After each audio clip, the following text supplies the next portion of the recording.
పరిశుద్ధ గ్రంథంలో నుండి కీర్తనల భాగము 37వ కీర్తన. కీర్తనలు 37, 39వ వచనం చదువుకుందాం. 37వ కీర్తన 39వ వచనం.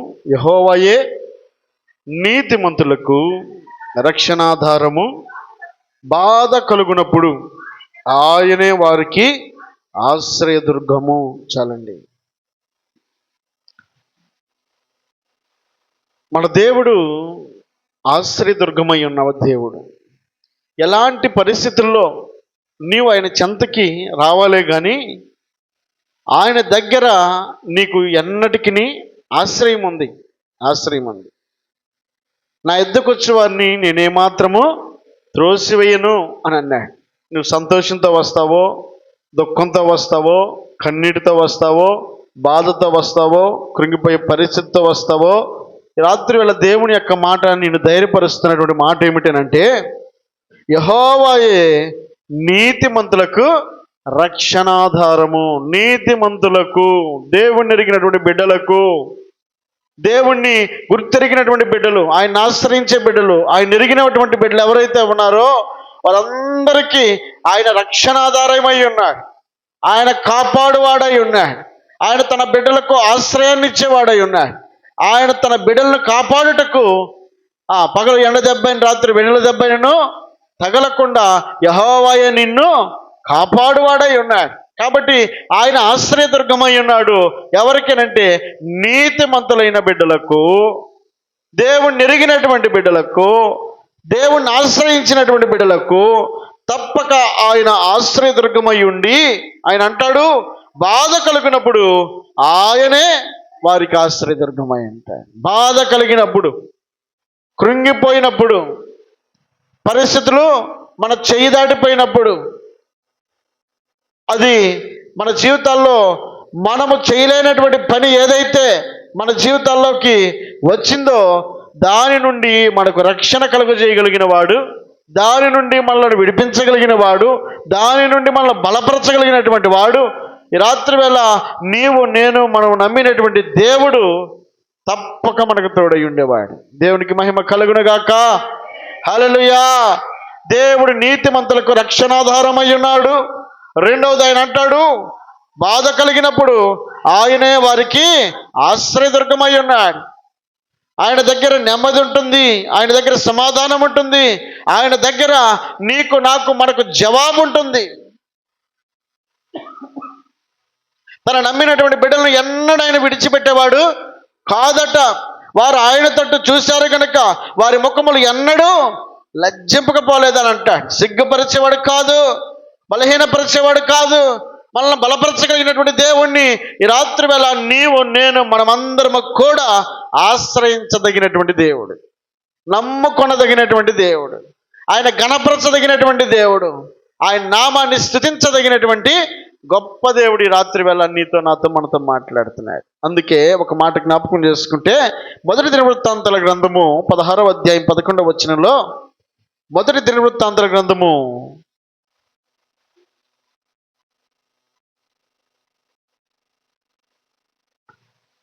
16వ అధ్యాయం 11వ వచనం,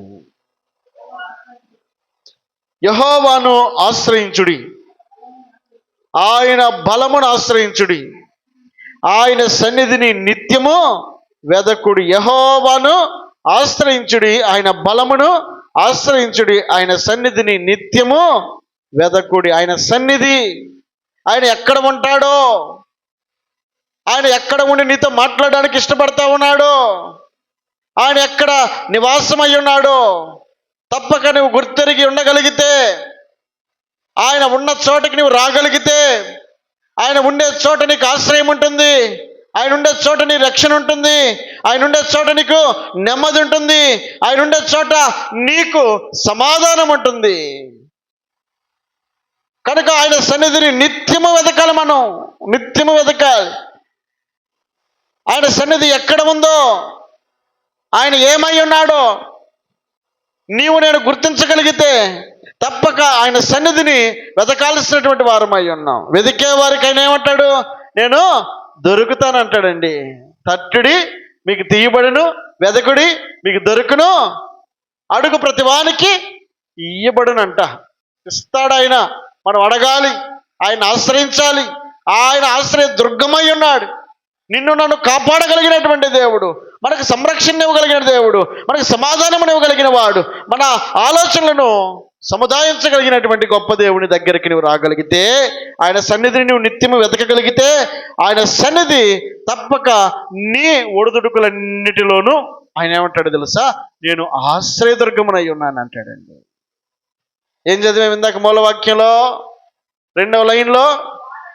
బాధ కలిగినప్పుడు, అదండి, బాధ కలిగినప్పుడు ఆయనే వారికి ఆశ్రయదుర్గమై ఉన్నాడు. దేవునికి మహిమ కలుగును గాక. హల్లెలూయా. కాబట్టి నువ్వు కృంగిపోయిన పరిస్థితిలో ఉన్నావా, నువ్వు కష్టంలో ఉన్నావా, నువ్వు వేదనలో ఉన్నావా, నువ్వు బాధలో ఉన్నావా, నువ్వు ఏ స్థితిలో ఉన్నావో, ఈ రాత్రి దేవుడు మాట్లాడుతున్నటువంటి చక్కటి మాట ఏమిటంటే, ఆయన బాధ కలిగినప్పుడు ఆయన నిన్ను లేవనెత్తేవాడై ఉన్నాడు, నీకు ఆశ్రయ దుర్గమై ఉన్నాడు, నిన్ను బలపరిచేవాడై ఉన్నాడు, నీకు క్షేమాన్ని ఇచ్చేవాడై ఉన్నాడు. ఆయన నిన్ను లేవనెత్తడానికి ఇష్టపడిన దేవుడు ఈ రాత్రి మాట్లాడుతున్నాడు. ఆయన అన్నడు నిన్ను సిగ్గుపరచడండి. మనం ఆయన సన్నిధిని వెతకాలి, అక్కడ తేడా వస్తుంది. ఆయన సన్నిధిలో మనం ఉండాలి. ఆయన ఎక్కడున్నాడో అక్కడ మనం ఉండాలి. ఈ రాత్రి వేళ దేవుని మాట నీకు వినబడుతుందా? ఆ వినబడుతున్న మాట దగ్గరికి నువ్వు రాగలిగితే, ఆ మాట నువ్వు కనుక వినగలిగితే, తప్పక ఆయన నీకు ఆశ్రయదుర్గమై ఉన్నాడు. రాత్రి దేవునికి ధైర్యపరుస్తున్నాడు. దేవునికి ఇస్తున్నటువంటి చక్కటి మాట ఏమిటంటే, నీవు ఆయన సన్నిధిని వెతికితే ఆయన నీకు ఆశ్రయదుర్గమై ఉన్నాడు. దేవునికి మహిమ కలుగును గాక. హల్లెలూయా. నువ్వు ఆయన సన్నిధిని వెతకాలి. నువ్వు ఏ స్థలంలో ఉన్నా, ఏ ప్రదేశంలో ఉన్నా, నువ్వు ఎలాంటి స్థితిలో ఉన్నా, ఎలాంటి పరిస్థితిలో ఉన్నా, నువ్వు ఆయన వెతకడానికి నువ్వు ఇష్టపడగలిగితే, నువ్వు ఇంటి దగ్గర ఉండి ఎత్తుకో, ఆయన దొరుకుతాడు. లేదా నువ్వు ఒక పని దగ్గర ఉండి ఎత్తుకో, ఆయన దొరుకుతాడు. దేవా, మందిరంలో ప్రార్థిస్తున్నావా? హన్నా వలే. హన్నాకు దొరకలేదు ఆయన. ప్రార్థించినప్పుడు హన్న పొందుకున్న జవాబు, కళ్ళ ముందు చక్కటి కుమారుడైనటువంటి సమూయేలు. హన్నా దేవుని మందిరంలో వెతికినప్పుడు హన్నాకు దొరికాడండి. మనం ఏ పనిలో ఉన్నామో, ఏ స్థితిలో ఉన్నామో, ఎక్కడున్నామో అక్కడ మనం వెతకాలి. ఆయన సన్నిధి మనం అనుభవించాలి. ప్రవక్త అయినటువంటి ఏలియా ఎక్కడున్నాడు? శత్రుస్థానమైనటువంటి ఎవరు? ఆహాబు, యెజెబెలు నివసించేటువంటి ప్రాంతంలో ఉన్నాడు. అక్కడుండి అంటాడు, నేను యెహోవా సన్నిధిలో నిలవబడి ఉన్నాను, వాని పక్షాన నేను మాట్లాడుతున్నాడు. 3 సంవత్సరాలు వర్షమైనను మంచైనను కురవదు అని అన్నాడండి. ఎక్కడున్నాడంట ఆయన? ఉందేమో స్థలమేమో శత్రుస్థావరం, కానీ మాట్లాడుతున్న మాట ఏంటో తెలుసా? నేను యెహోవా సన్నిధిలో నిలవబడి ఉన్నాను అంటే, శత్రు స్థలంలో ఉంటే ఏమి? ప్రార్థించాలన్న మనసు నీకు ఉండాలి, కానీ కుదరలేదు నాకు. ఎందుకు కుదరదు? నువ్వు ఉన్న చోట నువ్వు దేవునికి ప్రార్థించగలిగితే పరిస్థితులను మార్చగలిగిన వాడండి. దానియేలట బబులోను ప్రాంతంలో, అది శత్రువు చెరపట్టుకుని తీసుకొచ్చినటువంటి ప్రాంతంలో, తనకు బలము లేని ప్రాంతం అది. ఎవరు నానబడేవారు లేరు. శత్రువు చేతిలో ఉన్నాడు, బబులోనులో ఉన్నాడు. ఎవరన్నా కాపాడగలుగుతారా? అలాంటి కాపాడబడలేనటువంటి పరిస్థితుల్లో నెబుకద్నెజరుతో మాట్లాడుతున్న మాట ఏంటంటే, నా దేవుడు నన్ను కాపాడకపోయినను పర్వాలేదు, నేను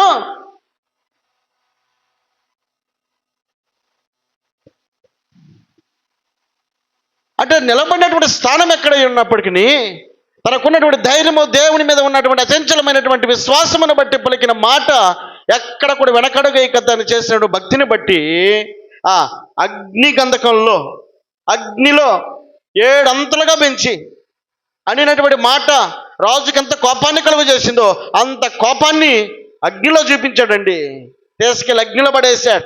వీళ్ళ సంగతి ఎట్ట కాదు, వీళ్ళు మాడిపోవాలని చెప్పనని తన ఆలోచన. కానీ దేవుడు పరిస్థితులను నిరర్ధకపరిచాడు. అనుకోవచ్చు, 100 అనుకోవచ్చు, నిన్నుంచి నా నుంచి వాడు అట్టయిపోవాలి, ఇది ఎట్టయిపోవాలి, ఆమె ఎట్టయిపోవాలి, ఎట్టవాలి, వాళ్ళ కుటుంబం నాశనం అయిపోవాలి. నువ్వంటే ఇద్దా? ఎవరనాలి?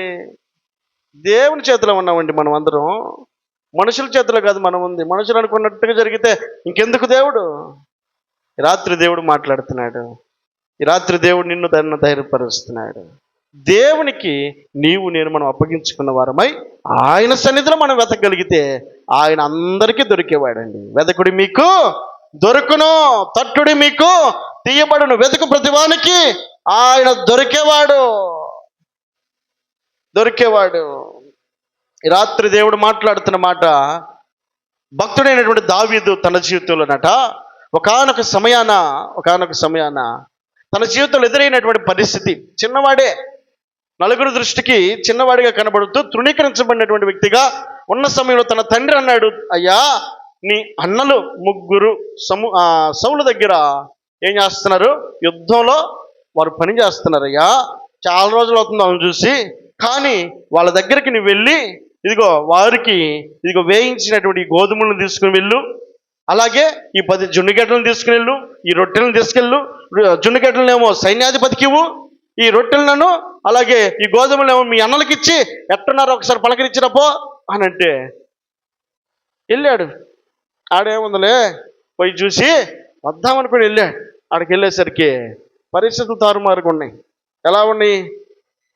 అక్కడున్నటువంటి ఫిలిస్తీయుడైనటువంటి గొల్యాతు అక్కడున్న ఇశ్రాయేలీయులందరినీ కూడా భయభ్రాంతులకు గురి చేస్తున్నాడు. ఒకరోజు కాదు, 2 రోజులు కాదు, చరిత్ర చెప్తుంది 40 దినాలు వచ్చి వారి గమని దగ్గర నుంచొని వారికి సవాలు విసురుతున్నాడు. మీలో ఎవడైనా నన్ను గనక ఎదుర్కొని నిలబడగలిగితే నేను వెనుదిరిగి వెళ్ళిపోతాను. సౌలు కదా, దేవుడు ఎన్నుకున్నటువంటి సౌలు వెనకడుగు వేశాడు. ముందడుగు వేయడానికి ధైర్యం చాలా. వెనకాల బలగం ఉంది, సైన్యం ఉంది, అన్ని సామర్థ్యం కలిగినటువంటి మనుషులందరినీ కూడా వెనకాల పెట్టుకొని సౌలు ఏం చేయలేనటువంటి నిస్సహాయ స్థితిలో ఉండగా దావీదు తన మానాన్ని తాను పోకుండా ఇప్పుడు సౌలుతో అంటాడు, అయ్యా ఇదిగో నీ సవాలు విసురుతున్నటువంటి గొల్యాతును నేను ఒక్క దెబ్బతో కొట్టి చంపుతాను. మరి నీకు పిచ్చా చెప్పలమా? నీ వయసు ఎంత, నువ్వెంత, నువ్వు మాట్లాడే మాట ఏంటి? కొన్నిసార్లు పిల్లలు కూడా కొన్నిసార్లు మాట్లాడుతున్నప్పుడు నీ వయసుకి తగ్గ మాటలు మాట్లాడయ్యా అని అంటామే, అట్లా మాట్లాడుతున్నాడు. ఏమాత్రం కూడా సౌలుకి నమ్మకం కుదరడంలా ఇప్పుడు తన హిస్టరీ చెప్పడానికి ఇష్టపడుతున్నాడు. ఏమంటాడు తెలుసా? చదువుదాం ఒక మాట. 1 సమూయేలు గ్రంథం 17వ అధ్యాయము 15వ వచనంలో, 1 సమూయేలు గ్రంథం 17వ అధ్యాయం 15వ వచనం. దావీదు బెత్లెహేములో తన తండ్రి గొర్రెలను మేపుచు సౌలు నద్దకు తిరిగి వచ్చుచుండెను. ఆ ఫిలిస్తీయుడు ఉదయమునను సాయంత్రమునను బయలుదేరుచు 40 దినములు తన్ను తాను అగపరుచుకొనుచు వచ్చెను. చాలండి. అయితే 32వ వచనంలో మనం ఒకసారి చదివితే, ఈ ఫిలిస్తీను బట్టి ఎవని మనస్సును కృంగ నిమిత్తము లేదు, నీ దాసునైన నేను వానితో పోట్లాడుదునని దావీదు సౌలుతో అనగా, సౌలు ఈ ఫిలిస్తీని ఎదుర్కొని వానితో పోట్లాడుటకు నీకు బలము చాలదు, నువ్వు బాలుడవు, నువ్వు వాడు బాల్యము నుండే విద్యాభ్యాసము చేసిన వాడని దావీదుతో అనిను. అందుకు దావీదు సౌలుతో ఇట్లా, నేను మీ దాసునైన నేను నా తండ్రి యొక్క గొర్రెలను కాయచుండగా ఆ సింహమును ఎలుకబంటియును వచ్చి మందలో నుండి ఒక గొర్రె పిల్లను ఎత్తుకొని పోవచ్చుండగా నేను దానిని తరిమి చంపి తినని, దాని నోటి నుండి ఆ గొర్రెని విడిపించి తినని, అది నా మీదికి రాగా దాని గెడ్డము పట్టుకొని దాన్ని కొట్టి చంపి తినని మీ దాసునైన నేను ఆ సింహమును ఎలుకబంటిని చంపితినే. జీవము గల దేవుని సైన్యములను తిరస్కరించిన ఈ సున్నతులని ఫిలిస్తీయుడు వాటిలో ఒకదాని వలె చరిత్ర చెబుతున్నాడు. నా సంగతి ఏంటో తెలుసా? బాలుని అంటున్నావు, బలహీనుని అంటున్నావు, చిన్నోడిని అంటున్నావు. ఒక్కసారి నా బ్యాక్గ్రౌండ్ గురించి ఆలోచన చేస్తే, నా తండ్రి గొర్రెలను మేపేటప్పుడు నా గొర్రెల మీదకి వచ్చినటువంటి సింహమును ఎలుకబంటి ఒకప్పుడు వచ్చినప్పుడు ఇప్పుడు చిన్నవాడిని అంటున్నావు, ఇక దానికి ముందు గుర్తు చేసుకుంటే ఇంకా చిన్నవాడిని అయి ఉండొచ్చు. అలాంటి సమయంలోనే వచ్చినటువంటి వాటిని వెనక్కి పంపకుండా అక్కడికక్కడే చంపి దాని నోటి నుంచి ఆ గొర్రెను విడిపించినటువంటి చరిత్ర ఉంది నాకు. కాబట్టి నువ్వు నన్ను బాలుని అనుకోవద్దు, బలహీనుని అనుకోవద్దు. ఎవరున్నారంట దావీదు పక్షాన? జీవము గల దేవుడు దావీదు పక్షాన ఉన్నాడండి. దావీదు ధైర్యం అది. చిన్నోడై ఉండొచ్చు, బలహీనుడై ఉండొచ్చు. అంటే దావీదు యొక్క ఆశ, ఆలోచన, నేను ఎవరి సన్నిధిలో ఉన్నానో దావీదుకి తెలుసు. నా పక్షాన్ని ఎవరితో నాకు తోడుగా ఉంటాడో దావీదుకి తెలుసు. ఇదిగో శత్రువు భయపెడుతూ ఉంటే సైన్యమే గజగజ వణికింది. ఒక్కడై ఉన్నటువంటి దావీదు అంటాడు, ఏమి నాకు పర్వాలేదు, నా పక్షాన నా దేవుడు నాకు తోడుగా ఉన్నాడు, నాకు విజయాన్ని ఇచ్చేవాడు నా దేవుడు. సైన్యం అంతా భయపడి ఉండొచ్చు, కానీ నాకు జవాబునిచ్చేవాడు, నాకు ధైర్యాన్ని ఇచ్చేవాడు, నాకు క్షేమాన్ని ఇచ్చేవాడు, పరిస్థితులు మార్చగలిగిన వాడు నేను నమ్మిన నా దేవుడై ఉన్నాడు. ఆయన జీవము కలిగిన దేవుడు. కాబట్టి ఆ జీవము కలిగినటువంటి దేవుడిని ఆశ్రయించడానికి దావీదు ఇష్టపడతా ఉన్నాడు. తన బలము మీద ఆధారపడలేదు, తన కుటుంబం మీద ఆధారపడలేదు, తన బలగం మీద ఆధారపడలేదు, తనకున్నటువంటి శక్తి మీద ఆధారపడలేదు. ఒకప్పుడు దేవుడు నాకు తోడుగా ఉన్నాడు, ఆ దేవుడు నాకు ఇప్పుడు ఎందుకు తోడుగా ఉన్నాడు? అదండి దావీదు ధైర్యం. ఒకప్పుడు సింహాన్ని చీల్చడానికి నా శక్తి అయితే సరిపోదేమో, నా దేవుడు నాకు ఇచ్చిన శక్తి ఏదైతే ఉందో, నాకు ఇచ్చిన బలం ఏదైతే ఉందో, ఆ శక్తిని బట్టి నేను ఈ రాత్రి మాట్లాడుతున్న మాట ఏమిటనంటే, ఇదిగో ఈ ఫిలిస్తీను చేతి నుండి కూడా నన్ను విడిపించగలిగిన వాడు నా దేవుడు. దేవునికి మహిమ కలుగును గాక. హల్లెలూయా.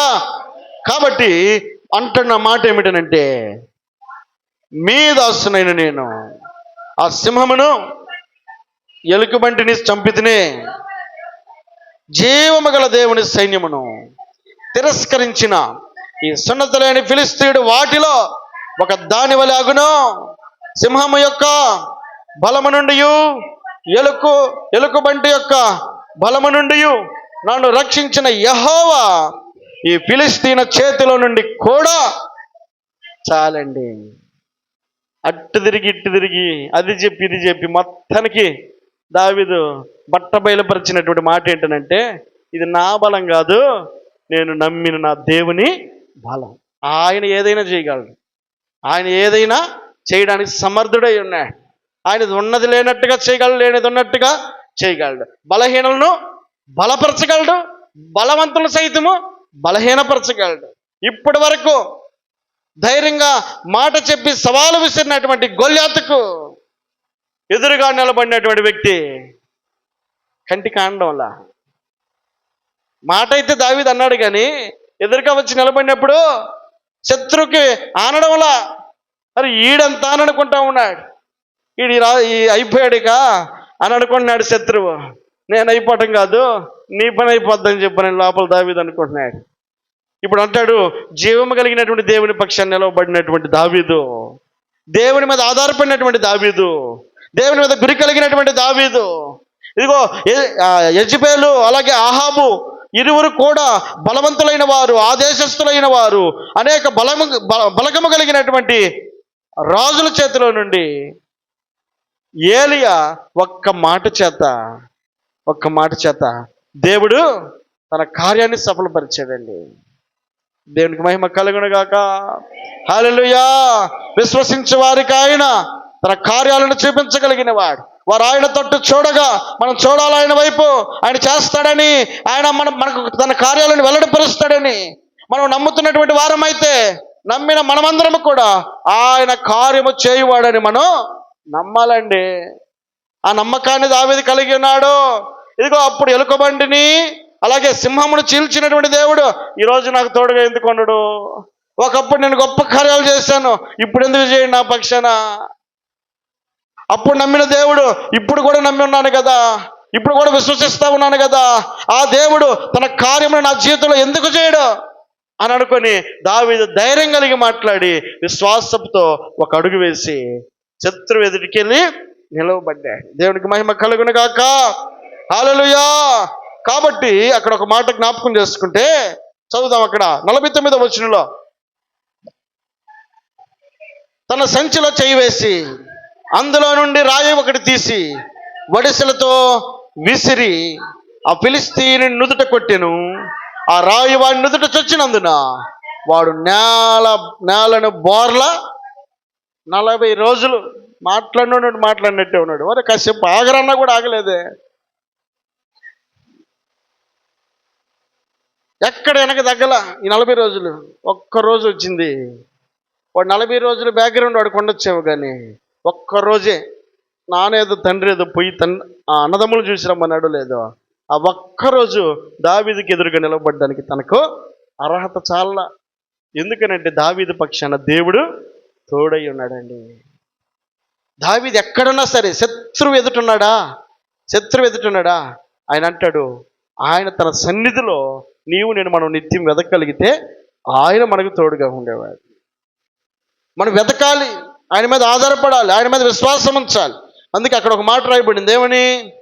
50వ వచనంలో, దావీదు ఫిలిష్తీయుల కంటే బలాఢ్యుడై ఖడ్గము లేకుండానే ఒడిసెలతోనూ రాతితోనూ ఆ ఫిలిష్తీయుని కొట్టి చంపెను. చాలండి, అయిపోయింది. ఇంక చాప్టర్ క్లోజ్. ఎవరిది? శత్రువు యొక్క స్థావరం కుప్పగూలిపోయిందండి. శత్రువు దావీదు ఎదుట నిలబడలేకపోయాడు. కారణం ఏంటి? దావీదు దేవుణ్ణి కలిగి ఉన్నాడు.